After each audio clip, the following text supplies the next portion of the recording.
প্রিয় নবীনগরবাসী, আমি আপনাদেরকে স্বপ্ন দেখাবো না, স্বপ্ন বাস্তবায়ন করতে যা যা করা লাগে আমি তাই করবো ইনশাআল্লাহ। আমি বিজ্ঞ রাজনীতিবিদ না, তারপরও যতটুকু সম্ভব আপনাদেরকে আমি আশ্বস্ত করতে পারছি, আপনারা আমার কথা বিশ্বাস করেন। প্লিজ প্লিজ আমার কথা বিশ্বাস করেন।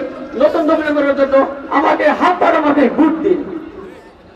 প্রিয় নবীনগরবাসী, আপনারা এতদিন অনেক মার্কাতে ভোট দিয়েছেন, অনেক বড় বড় সাহেবকে ভোট দিয়েছেন, এবার আপনারা একটা ভাইকে ভোট দেন, এবার আপনার সন্তানকে ভোট দেন, আমি নজরুলকে ভোট দেন।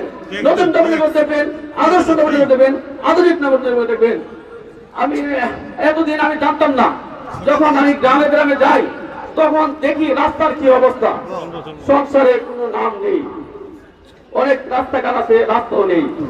প্রিয় নবীনগরবাসী, এই নজরুল আপনাদের সাথে ওয়াদা বলতে করতেছি, আমি প্রথমে রাস্তার সংস্কার করব।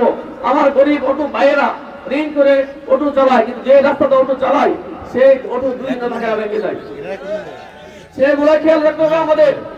আমরা শুধু ঢাকায় বসে থাকলে ছাড়বো না, ছাড়বে না, কিন্তু নবীনগর আসতে হবে, নবীনগরের মানুষের সুখ দুঃখে সাথী হতে হবে, সেটাই আমি করব। আপনারা আমার জন্য 12 তারিখ হাত পাকা পাকা ভোট দিবেন তো? হাত পাকা পাকাই ভোট দিবেন ইনশাআল্লাহ। আমাকে বিজয়ী করেন। নবীনগর আপনার নবীনগর হবে, আপনার স্বপ্নের নবীনগর আমি করে তুলবো, আল্লাহ যদি আমার সহায় থাকে।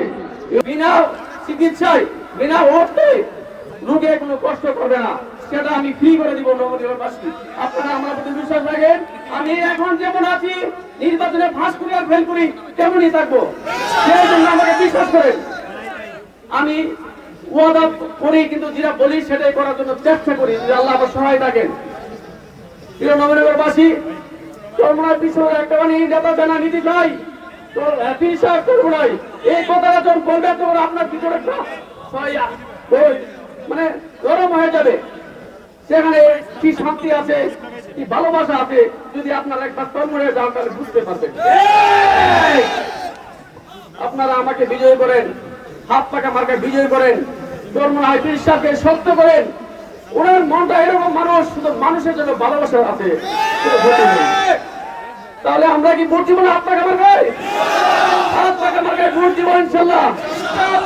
ভালো থাকবেন। আমি আরেকটা ঘোষণা দিয়েছি, মনে নেই বলতে, আমার প্রবাসী ভাইদের জন্য যারা প্রবাসী যেতে চান, আমি একটা কলেজ তৈরি করবো, যেখানে আমার নিজের কাজ চলছে। ইনশাআল্লাহ প্রবাসী বাইরে ট্রেনিং দিয়ে বিদেশ যাবে, কাজ করবে, অর্থ উপার্জন করে পাঠাবে। নবীনগরে গরিব দুঃখী মানুষ আমার কাছে নিরাপদ, মা বোনরা আমার কাছে নিরাপদ। সবকিছু নিরাপদের জন্য আমি নিজে আপনাদের জন্য ওয়াদা করে দিলাম, সেই দায়িত্ব আমি নিজে গ্রহণ করবো ইনশাআল্লাহ।